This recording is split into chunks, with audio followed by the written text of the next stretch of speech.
ሰላም ኣብ ዝተፈላለዩ ከባቢታት ኮይንኩም ትከታተሉና ዘለኹም ክቡራትን ክቡራንን ነዚ ዕለት ዝሓዝናዮም ምዕባለታት እንሆ ፈለማ ዓበይቲ ነጥብታት አምባሳደር አሜሪካ ኤርቪን ማሲንጋ ምስ መንግስት ፌደራል ተዛራሪቦም ንትግራይ ዳግም ከም ዝምለሱ አፍሊጦም ናብ ትግራይ ክገብርዎ ዝነበሩ ዑደት ክልተ ግዜ ዝሰረዙ ማሲንጋ ሎሚ 8 ሐምለ 2018 ዓመተ ምህረት ናብ መቐለ ብምምራሕ ምስ አመራርሓ ትግራይ ዘተካይዶም ህዝብን መንግስትን ትግራይ ሎሚ ይኹን ጽባሕ ሕሪኦም ሰላም ምዃኑ ከም ዘረጋገጹ ድማ ኣይተ ማንኤል ገሊጾም ኣሎም ዶክተር ደብረጽዮን ኣብቲ ዘተ ዘይተረኸቡሉ ምኽንያት ከምኡውን ምስ ጀነራል ታደሰ ወረደ ተኣሳሲሩ ዝውረዩ ዘሎ ወረታት ብዝርዝር ከነስምዐኩም ኢና እቲ ብተኣማንነቱን ዘይሸራውነቱን ክውቀስ ዝጸንሐ ሃገራዊ ምክክር ሎሚ 8 ሐምለ 2018 ዓመተ ምህረት ተጀሚሩ ቀዳማይ ሚኒስትር አብይ አሕመድ ኢትዮጵያ ቀይሕ ባሕር ንኽስእን ዝገበርዋ መንግስቲ ዘይኮኑ ዝበልዎም ኣካላት ዝኸሰስሉ ኣብ ባህላት ተጋሩ ዝጠቐስሉ መንገዲ ብዙሓት እናዘራረበ ይርከብ ዕጡቕ ሓይሊ ዳዕመል ሰሪዕ ነቲ በኣሜሪካ ዝቐረበ እማመ ሰላም ከም ዝቕበሎ ፍሊጡ እንተኾነ ካብ ዝሓዝካዮም ከባቢታት ለቐቕ ዝብል ቅድመ ኩነት ኣሜሪካ ከም ዘይቕበሎ ዕላው ገይሩ ሕዚ ናይዞምን ካልኦትን ዝርዝር ክነስምዐኩም ኢና ሰናይ ጸኒሒት አምባሳደር አሜሪካ ኤርቪን ማሲንጋ ምስ መንግስት ፌደራል ተዛራሪቦም ንትግራይ ዳግም ከም ዝምለሱ አፍሊጦም ናብ ትግራይ ክገብርዎ ዝነበሩ ዑደት ክልተ ግዜ ዝሰረዙ ማሲንጋ ሎሚ 8 ሐምለ 2018 ዓመተ ምህረት ናብ መቐለ ብምምራሕ ምስ አመራርሓ ትግራይ ዘተካይዶም ህዝብን መንግስትን ትግራይ ሎሚ ይኹን ጽባሕ ሕሪኦም ሰላም ምዃኑ ከም ዘረጋገጹ ድማ ኣይተ ማንኤል ገሊጾም ኣሎም አሜሪካ ንገለ አመራርሓ ህወሓት ማዕቀብ ቪዛ ጉዕዞ ድሕሪ ምግባራ አምባሳደር አሜሪካ ኢትዮጵያ ኤርቪን ማሲንጋ ናብ ትግራይ ክጓዓዙ ኦም ካብ ዝበሃሉ ሰሙናት ሕሊፎም እዮም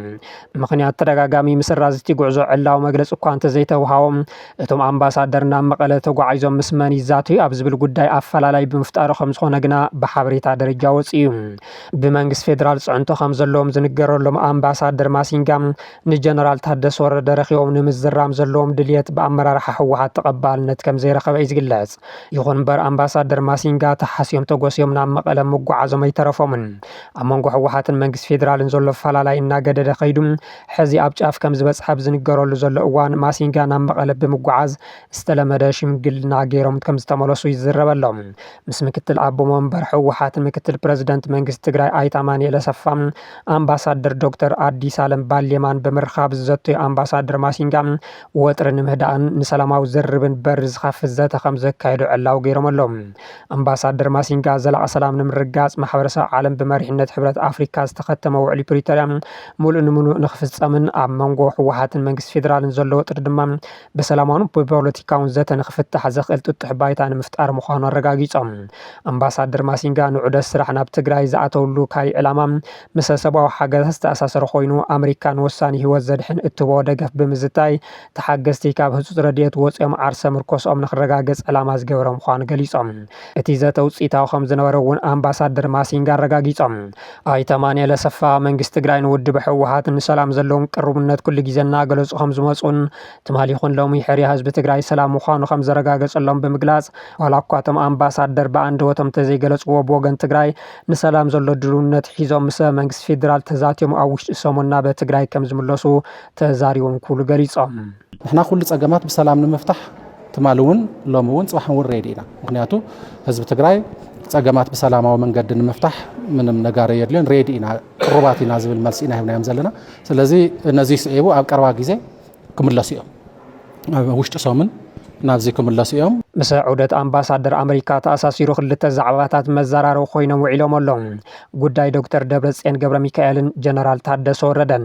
ኣቦ ወንበር ህወሓትን ፕሬዝዳንት መንግስት ትግራይን ዶክተር ደብረጽዮን አምባሳደር ማሲንጋ ኣይተቐበልዎምን ኣብቲ ዘተውን ኣይተረኸቡን ነዚ ስዒቡ ኣሜሪካ ነቲ ዳግም ዝተጣየሸ መንግስት ትግራይ ኣፍልጦ ስለ ዘይሃወቶም አምባሳደር ማሲንጋ ምስ ምክትል ጊዜያዊ ምምሕዳር ዝነበሩ ኣይተ ማንኤል ክራኸቡ ተገይሩ ብምባል ዝምጉቶ ይተሰኣኑን እንተኾነ እዚ ሞጎት ሚዛን ዝደፍእ ኣይኮነን ኣይተማንኤል እውን እኮ ምክትል አቦ መንበር ህወሓት ምክትል ፕሬዝዳንት መንግስት ትግራይም አምባሳደር አዲስ ዓለም ባሌማኸ አበየናይ ስልጣን ጊዜያዊ መምሕዳር ነይሮም ዝብል ሕቶም ነቲ ቀዲሙ ዝተልዓለ መከራኸሪ ሓሳብ ዘፍርሶ እኳ እንተኾነ ዶክተር ደብረጽዮን ናበይ ከይዶም ዝብል ሕቶ ድማ ክምለስ ዘለዎ ጉዳይ እዩ። ገለ አካላት ድማ ዶክተር ደብረጽዮን ይካየድ ኣብ ዘሎ ኣኺባ ጽምዶን ምስታፍ ናብ ኣስመራ ብምኻድ እዮም ኣብቲ ዘተ ዘይተረኸቡ ብምባል ዝወዝዕዎ ሓበሬታ እውን ካብ ሓቂ ዝረሓቐ ምዃኑ ዝረኸብናዮ ሓበሬታ የመልክት። ዶክተር ደብረጽዮን ኣብ ስሩዕ ስርሖም ከም ዝርከቡን ብምድርራብ ስራሕ ኣብቲ ዘተ ክርከቡ ከም ዘይከኣሉን ዝሓበሩ ሽሞም ክፅራሕ ዘይደለዩ ኣብ ቤት ፅሕፈት ፕረዚደንት ዝሰርሑ ሓደ ኣመራርሓ እቲ ናብ ኣስመራ ከይዶም ኣሜሪካ ስለ ዘይተቐበለቶም ወዘተ ዝብል ናይ ማሕበራዊ ሚድያ ወረም ካብ ሓቂ ዝረሓቐ ኢሎምዎም። ኣምባሳደር ማሲንጋ ምስ ጀነራል ታደሰ ወረደ ከይራኸቡ ተገይሮም ዝብል ካሊእ ኣጀንዳ ኮይነሎም ጸብጻብ አዲስ ስታንዳርድ ነበር ፕሬዝደንት ጊዜያዊ ምምሕዳር ትግራይ ጀነራል ታደሰ ወረደ ምስ ኣምባሳደር ኣሜሪካ ከይራኸቡ ከም ዝተኸልከሉ እዩ ዘመላኽት። አዲስ ስታንዳርድ ካብ እሙናት ፍልፍላት ረኺበሉ ከም ዝጸብጸቦ እንተኾይኑ ጀነራል ታደሰ ምስ ኣምባሳደር ማሲንጋ ንኸይራኸቡ ሓይልታት ፀጥታ ሓለውቶም ምንቅስቃስቶም ጀነራል ንክቆጻጸሩ መምርሒ ከም ዘውረድሎምን ክረኽቦም ተደይሎም ብእግሮም ክኸዱ ከም ዝኽእሉን ከም ዝተገለጸሎም እዩ። እንተኾነ እቲ ተሓሲቡ ዝነበረ ዘተፊት ነፊት ምስ ተዘረዘ ኣምባሳደር ማሲንጋን ጀነራል ታደሰን ብስልኪ ከም ዝተዛረሩ እቲ ጸብጻብ አመልኪቶሎም። ቅድሚ ሕዚ ነበር ፕሬዝደንት ናይጀርያ ኦሉሴጉን ኦባሳንጆ ናብ መቐለ ኣምሪሖም ምስ መራሕቲ ትግራይ እኳ እንተተዘራረቡ ዘምጽእዎ ለውጢ ግና ዋላ ሓንቲ ከም ዘየለ ይዝግለጽ። ቅድሚ ሕዚ እውን ምስ መንግስቲ ፌደራል ብምዃኑ ንረብሓታት ትግራይ ክጉዕፅፁ ዝፍትኑ ዝነበሩ ኦባሳንጆ ሕዚ እውን ብተመሳሳሊ ኣብቲ መናውሒ ስልጣን ኣብይ ኣሕመድ ተገይሩ ዝውሰድ ምክክር ተረኺቦም ኢትዮጵያ ዓለም መሪሕ ካብ ዝገብርዋ መድረኻት ክብሉ ክኽፍክስዎ ውዒሎም ኣለዉ። ንህዝቢ ቢያፍራ ዘጥፍኡሉ ሜላ ንቀዳማይ ሚኒስትር ኣብይ ተመክሮ ከም ዘመሓላልፉሎም ድማ ትማሊ ምጽብጻብና ይዝከር። እቲ ብተኣማንነቱን ዘይሻራውነቱን ክውቀስ ፀንሐ ሃገራዊ ምክክር ሎሚ 8 ሓምለ 2018 ዓ.ም ተጀሚሩ። ቀዳማይ ሚኒስትር ኣብይ ኣሕመድ ኢትዮጵያ ቀይሕ ባሕሪ ንክስእን ዝገብርዎ መንግስቲ ዘይኮኑ ዝበልዎም ኣካላት ዝኸሰስሉ ኣብ ባህላ ተጋሩ ዝጠቐስሉ መንገዲ ብዙሓት እናዘራረበ ይርከብ። ብዓበይቲ ፖለቲካዊ ውድባትን ውልቀ ሰባትን ብዓብዪ ድማ ብህዝቢ ትግራይ ቅቡልነት ዝሰኣነ መናውሒ ስልጣን ስርዓት ብልጽግና ከም ዝኾነ ዝንገረሉ ሃገራዊ ምክክር ሎሚ ጉባኤ እንትጅምር ቀዳማይ ሚኒስትር ኣብይ ኣሕመድ ምክክር ኣብ ዝተባሃለሉ መድረክ ካብ ትግራይ ክሳብ ቀይሕ ባሕሪ ካብ ደርጊ ክሳብ ኢህወደግ ክሲ ከቕርቡ ኢሎም ኣብይ ዘይተመረፀ መንግስቲ ብሕቡእ ካብ ቀይሕ ባሕሪ ኣባሪሩና ብምባል ድማ ንኢህወደግ ከሲሶምዎም። ዘይተመረፀ መንግስቲ ነቲ ኢትዮጵያ ንዘመናት ኣኽሚራቶ ዝፀንሐት ቀይሕ ባሕሪ ብሕቡእ ምሩኽ ጂኦግራፊ ዝገበሮ ምክንያት ባህግን ረብሓን ኢትዮጵያ ደው ከብሎ ዝኽእል ሓይሊ ስለ ዝነበረ ዘይኮነስ ናይ ገዛ ርእስና ስንፍና እዩ ዝበሉ ኣብይ ኣሕመድ ቀይሕ ባሕሪ ኢትዮጵያ መንግስቲ ኣብ ዘይነበራ ማለት እውን ደርጊን ትወድቕን ኢህወደግ ኣብ እዋን ሽግግር እናሃለወን ከም ዝሰኣነቶ እዮም ዝኸሱ። ኣብ ዝሓለፈ ብኣባላት ፓርላማ ጉዳይ በሪ ባሕሪ ኣበይ በፅሐ ዝብል ሕቶ ቀሪቡሎም ከይመለስዎ ዝሓለፉ ኣብይ ሕዚ ንሰላምን ልዝብን ኣብ ዝተባሃለ መድረክ ዝሓለፉ ስርዓታት ክኸሱ ተሰሚዖም። ኣብይ ኣሕመድ ቅድሚ ሕዚ እውን ኣብ ፓርላማ ቀይሕ ባሕሪ ከመይ ከም ዝኸደ መረዳእታ ኣይረኸብናን፣ ፓርላማ ወሲኑ ከይበሃል ፓርላማ ኣይነበረን፣ ካቢኔ ሚኒስትራት ወሲኑ ከይበሃል ሰነድ ኣይረኸብናን ብምባል ነቲ ህዝቢ ኤርትራ ብዓርሶ ውሳኑ ዘረጋገጸሉ ኣላውነት ብመን ከም ዝተወሰነ ክንፈልጥ ኣይከኣልናን ምባሎም ይዝከር። ሕዚ ድማ ቀይሕ ባሕሪ ብዘይተመረፀ መንግስቲ ከይዱ ክብሉ ክልተ መልሓስ ተዛሪቦም። ሕዚ ብዛዕባ ደርግን ኢህወደግን ብምልዓል ዝወቕሱ ዘለዉ ኣብይ ግና ባድመን ሻዕብያ ኣልፋሽጋ ንሱዳን ዝሸጡ ህዝቢ ትግራይ ብባዕዳዊ ክፀንህ ዝገበሩ ከም ዝኾኑ ናይ ቀረባ ታሪክ እዩ። ካብዚ ብተወሳኺ እቲ መድረክ ኣብ ባህላ ተጋሩ ተጠቒምና ኢና ነካይዶ ኣለና ዝበሉ ቀዳማይ ሚኒስትር ኣብይ ኣሕመድ ተጋሩ ምክሪ 1 ትሕቲ ምድሪ፣ ምክሪ 2 ልዕሊ ምድሪ፣ ምክሪ 3 ዘርኢ ምድሪ ይብሉ ብምባል ኣብ ባህላቲ ኣብቲ ምክክር ዘይተሳተፈ ህዝቢ ትግራይ ንምጥቃም ፈቲኖም። በትግራይ አንድ ትልቅ አባባል አለ። ምክሪ 1 ትሕት ምድሪ፣ ምክሪ 2 ልዕሊ ምድሪ፣ ምክሪ 3 ዘርኢ ምድሪ ይላል ትግራይ። የአንድ ሰው ምክር ከምድር በታች እንደተቀበረ ነገር ነው፣ ዋጋ የለውም። የሁለት ሰው ምክር ግን ከምድር በላይ ነው፣ ይታያል። የሶስት ሰው ምክር ግን ምርጥ ዘር ነው፣ ይበቅላል፣ ይለመልማል። በስታችሁ ምከሩ ይላሉ። ይህንን የትግራይ አባባልና ምክር ተቀብለን እዚ ኮነ ኢሎም ነቲ ሕዚ ምክክር ትክክለኛ ሰላምን ዕርቅን ንምምፃእ እንተይኮነ ስልጣን ውሕዳት ንምንዋሕ እዩ። ካብዚን ላዕሊ ግና ቅድሚቲ ንይምሰል ዝካየድ ምክክር ዘይተመለሱ መሰረታዊ ሕቶታት ህዝቢ ትግራይ ይመለሱ ኢሉ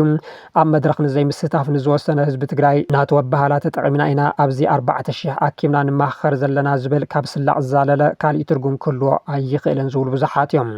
ካሊእ ቀዳማይ ሚኒስትር ኣብይ ካብ ዘልዕልዎ ጉዳይ ሕገ መንግስቲ ኢትዮጵያ ክቅየር ምዃኑ ዝሃብዎ ኣንፈት እዩ። ኣሜሪካውያን ብ55 ሰባት ንሓደ ክፍለ ዘመን ፀንሐ ሕገ መንግስቲ ምጥያሽ እንተኽኢሎም ንሕና 4,000 ዘቲና ነጣይሹ ሕገ መንግስቲ ካብዚን ላዕሊ ክኸውን ከም ዝኽእል ኣየጠራጥርን ብምባል ዝተዛረብዎ ጉዳይ ሕገ መንግስቲ ክቅየር ከም ዝኽእል ዘመላኽት ኮይኖሎም ማእኸላይ ኮሚቴ ስርዓት ብልጽግና ኣብ ኣዳማ ብዘካየዱ ኣኼባ ካብ መቅድም እቲ ሕገ መንግስቲ ጀሚሩ ብዙሓት አንቀጻት ንምልዋጥ እማማ ሓሳብ ከም ዘቕረበ ትማሊ ምጽብጻም ናይ ዝፍለጥ እዩ። ኣብ ኣዲስ ኣበባ ሃገራዊ ምክክር ብዝብል ኣብ ሳልጥ ዘሎ መድረክ ጽላል ሲቪል ማሕበረሰብ ምዕራብ ትግራይ ዝወከሎ ሕጋዊ ወኪል ከም ዘየለ እቲ ማሕበር ኣፍሊጡ ሎሚ 8 ሐምለ 2018 ኣብ ኣዲስ ኣበባ ሃገራዊ ምክክር ብዝብል ኣብ ሳልጥ ዘሎ መድረክ ትካል ጽላል ሲቪል ማሕበረሰብ ምዕራብ ትግራይ ብተወካሊ ቢሉ ይሳተፍ ከም ዘሎ ዝሕብሩ ሓበሬታታት ኣብ ማሕበራዊ ሚድያ ይውዝዑ ምህላዎም ኣፍሊጡ ይኹን እምበር እቲ ትካል ኣብዚ ተጠቂሱ ዘሎ መድረክ ንክሳተፍ ዝወከሎ ዝኾነ ይኹን ኣካል ከም ዘየለን ዝኾነ ዓይነት ተሳትፎ ከም ዘይብሉን ኣብ ዕላዊ ማሕበራዊ ገጽ ኣፍሊጦሎም በዚ መድረክ ተተሓይዙ ብስም ትካል ዝወሃብ ዝኾነ ይኹን ሓበሬታ ርእይቶ ቀዋሚ ይኹን ተሳትፎም ነቲ ትካል ከም ዘይውክል ድማ ኣፍሊጡ ስለዚ መላእ ኣባላት ደገፍቲ ኢሉ እውን መላእ ማሕበረሰብ ካብቲ ብስም ትካልና ዝውዛዕ ዘሎ ጉጉይ ሓበሬታ ተረዲኦም እቲ ተሳትፎ ነቲ ትካል ዘይውክል ምዃኑ ንኽግዘቡ ፀዊዑ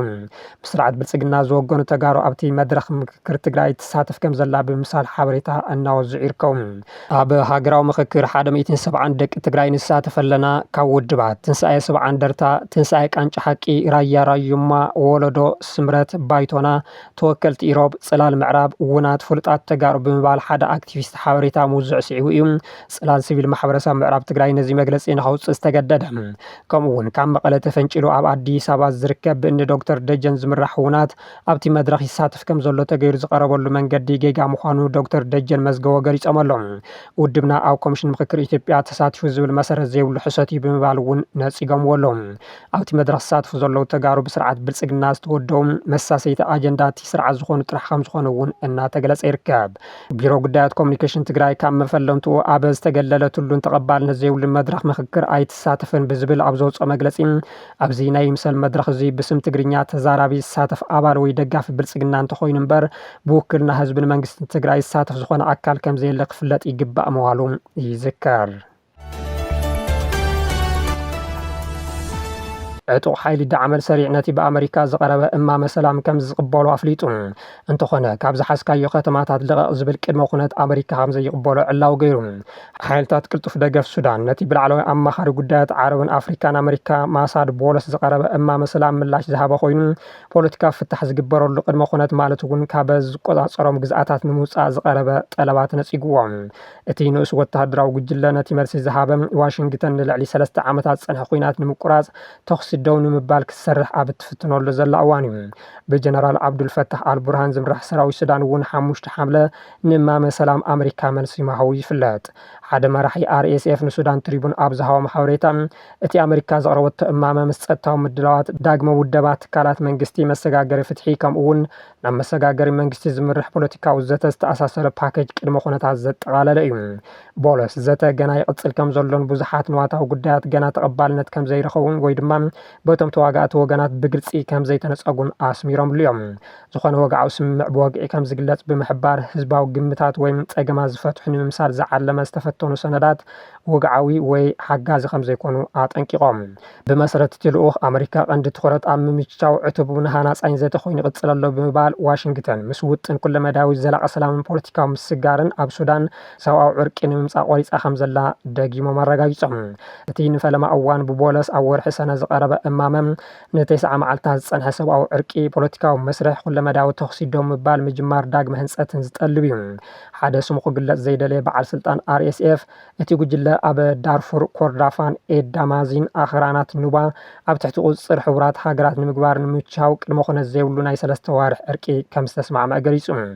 ይኹን እምበር RSF ነቲ ኣሜሪካ ካብቲ ሕጂ ዝተቆጻጸሮ ዘሎ ቦታታት ብፍላይ ኣብ ሰሜን ዳርፉርን ሰሜን ኮርዳፋንን ቀስ ብቐስ ሓይልታት ብኸፊል ክስሕብ ዝብል እማመ ነጺግዎ ኣሎ።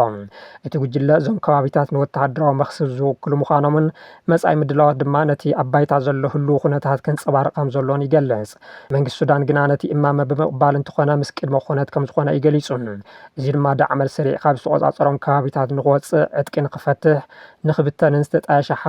ዝጣየሸ ሓበራዊ ሰራዊት ድማ ኣሓት ሙስሊም ዘየካተተ ንክኸውን ዝብል እዩ። ዜናታትና በዚ ንዛዝም ሰላም